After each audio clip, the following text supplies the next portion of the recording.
Curiosity Collage.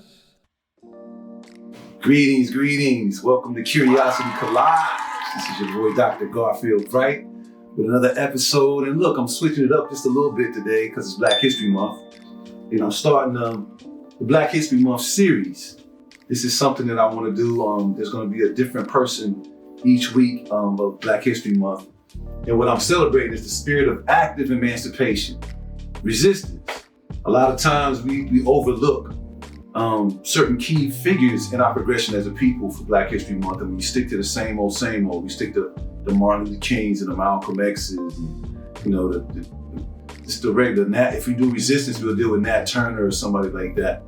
But we don't deal with certain cats that I kind of want to bring to the forefront. Today, today's gonna be Snapshot 1 of four different people, and today we're gonna be dealing with Denmark Vesey. But just to give you a little bit more context on this Black History Month series of Curiosity Collage, it highlights 4 individuals that are not typically featured when we discuss our heroes, like I was saying. However, they are extremely important in our progression as a people. These 4 prime examples of our duty as dignified humans to demonstrate supreme resistance in the face of unjust, inhumane, and oppressive systems. And that's what these 4 have demonstrated. These brave souls full of conviction have demonstrated, who have sacrificed their lives only to be sold out lots of times by their own. And so it's going to be Denmark Vesey, Gabriel Prosser, Bishop Henry McNeil Turner, and Toussaint Louverture. Those 4 names, if you've never heard them before, that's what we're going to get into. So I'm going to just start with Denmark Vesey, from his childhood, and we're going to work our way through. In 1771, Denmark Vesey was 14 years old when he was transported from St. Thomas, the Virgin Islands, to Cape Francais by a slave trader named Captain Joseph Vesey. On the return trip to Cape Francais, Captain Vesey was forced to reclaim Denmark by his master, who said, "Hey, this boy is suffering from epilepsy. He got these epileptic fits. I can't do nothing with him." So from that point on, Denmark accompanied Captain Vesey on his trading voyages until the old captain retired to Charleston, South Carolina. Curiously though, Denmark Vesey never again showed signs of epilepsy after he left that Cape Francais. In 1799, which is unique, Vesey won the lottery. He was actually able to buy his freedom for $600. Unfortunately, he wasn't able to purchase the freedom of his wife and children. And this unfortunate occurrence may have been the motivating factor later on in this crusade to destroy the institution of slavery. So from here, a progression of events led to outright rebellion by Vesey and what became his followers. So it began with Vesey leaving the white church. In 1815, whites in Charleston discovered that Black Methodists had been secretly pooling money to buy freedom for enslaved members of the congregation. The white response, as usual, was a very intentional focus on restricting Black autonomy through intimidation and coercion. Towards those ends, they spitefully planned to construct a hearse house on top of a Black burial ground, a move Charleston Blacks took great exception to and saw as a final insult. Over 4,000 Black members left white churches in protest, and due in part to the groundwork and influence of Richard Allen, formed an African Methodist Episcopal Church in Charleston. Denmark Vesey followed, leaving the segregated Second Presbyterian Church, where slaves were actually taught the words of St. Paul, which were, quote, "Servants, obey your masters," end quote. Now in the AME Church, Vesey would find the freedom to preach his own actual beliefs. Yes, so the AME Church, just in case you didn't know, the history and the legacy represents, for those of you who are members of that to this present day, this church was founded as a radical institution. It had a liberation mindset. It was standing for Blacks having the freedom to worship God, not as inferiors, but as liberated and dignified human beings equal to all other human beings in God's kingdom. So fast forward, we go to 1817. Vesey definitely joined the newly formed African Methodist Episcopal Church, where he became a class leader and took on the responsibility of preaching to a small group during the week at his home. Now, given the suspicion that money was being raised to free enslaved members of the congregation, this activity roused suspicion amongst white Charlestonians. In 1818, White authorities who at this point were constantly monitoring the African church's activities disrupted an AME service attended by free Black ministers from Philly and arrested 140 people. These disruptions at the hand of white Charlestonians began to seriously anger Vesey. Originally, as a result, he strongly considered leaving Charleston for Africa. But in the end, he decided to stay and, quote, see what he could do for his fellow creatures, as he referred to them. He began teaching a radical new liberation theology, preaching from the Old Testament, particularly Exodus, and taught followers that they were the new Israelites, that God would lead them to freedom, that they were the chosen people whose enslavement God would definitely punish with death. In 1822, during the weekly, quote, class meetings held in Vesey's home, he preached with a new urgency that freedom for slaves would indeed be realized. It was also during these home meetings that Vesey and other leaders from the African church began making plans for a rebellion. Following an 1818 raid on the African church, Vesey enlisted a man named Gullah Jack, a church member and an Angolan priest and healer, who would become his chief lieutenant, who had an amazing ability to recruit Native Africans to join his rebellion. As a conjurer who could control the supernatural world, Gullah Jack was well respected among the slaves working on Charleston's plantations. He had a serious rep. At the secret nighttime meetings, Jack led the men in prayer. He led them in singing and ritual meals that greatly impacted their transformation from powerless slaves to rebels who believed in what they were dealing with and was willing to fight for a common purpose. Jack prescribed a special diet and gave them crab claws as amulets to protect them in battle. Now, through Jack's African mysticism combined with Vesey's liberation theology, the rebellion movement was able to reach many more recruits. As their numbers increased, word of the rebellion grew. Vesey then set the date for the revolt. It was to occur on July the 14th. The plan was that men from Charleston and surrounding plantations were to seize Charleston's arsenals and guardhouses, kill the governor, set fire to the city, and kill every white man they saw. However, as fate would have it, the plan would be thwarted before it even got off the ground, like it died on the vine.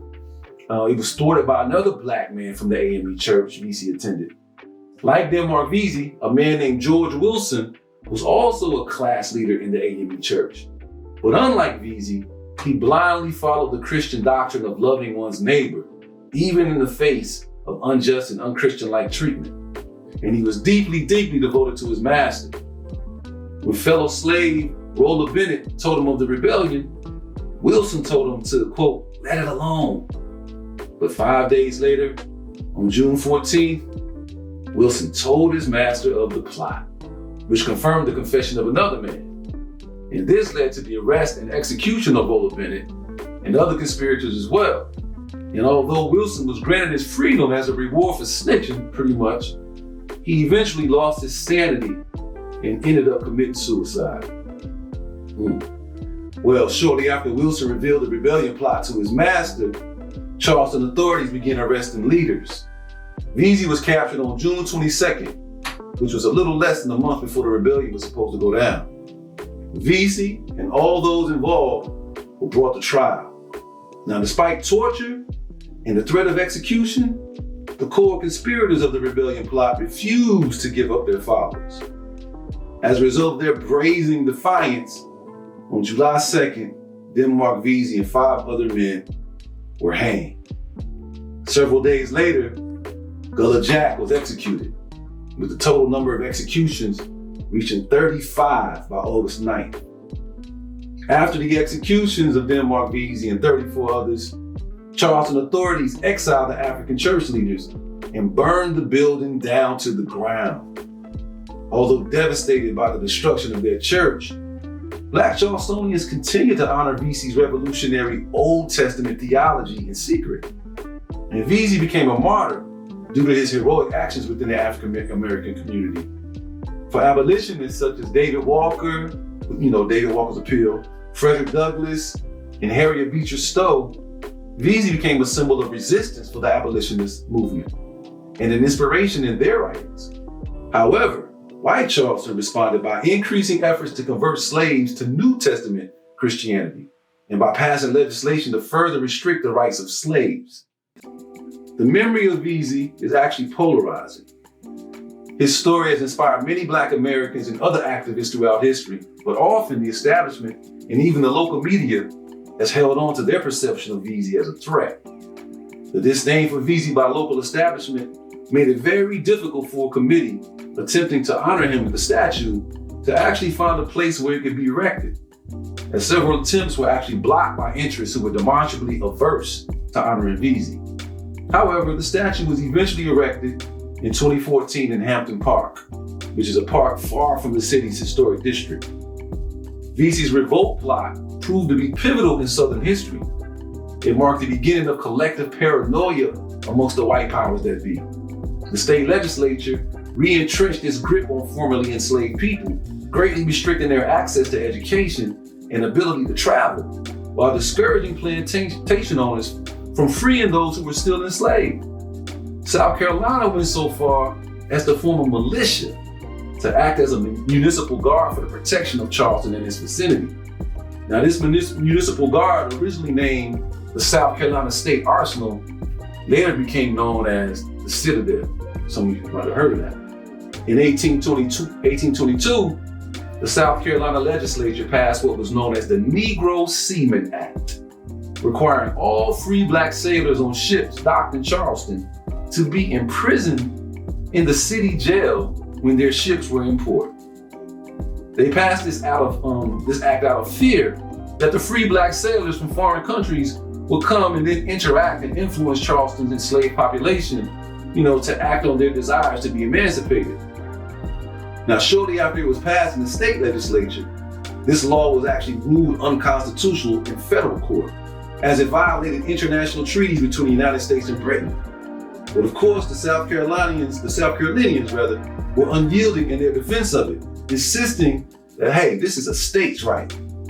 The disagreement about the law was one of the many confrontations between the federal and the state government that would eventually lead to the Southern secession and the Civil War itself. And that's pretty much it. I just want to thank you guys for listening, and I hope that those of you who never heard of Denmark Vesey will now forever remember Denmark Vesey and his bravery and his conviction for his people in the face of injustice and blatant disregard for humanity.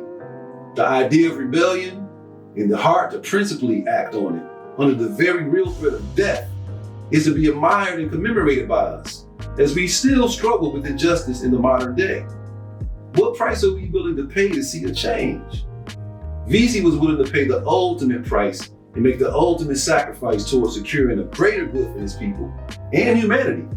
And it's to be acknowledged and celebrated as a testament to that indomitable resistant spirit that refuses to be reduced to less than what God made us to be. So salute to Brother Vesey, and may you continue to rest in power, ancestor. And I just want to say, this is the start of Black History Month. You really should have Black History all year round, but it's time to at least acquaint yourself with some of the figures that you've never heard of before. And Denmark Vesey is a heck of a representative. Come back next week and tune in to episode 2 or Snapshot number 2 of Black History Month's series celebrating the spirit of active emancipation as we highlight Gabriel Prosser. I leave you the way I came in peace. This is Dr. Garfield Bright signing off for Curiosity Collage. One love.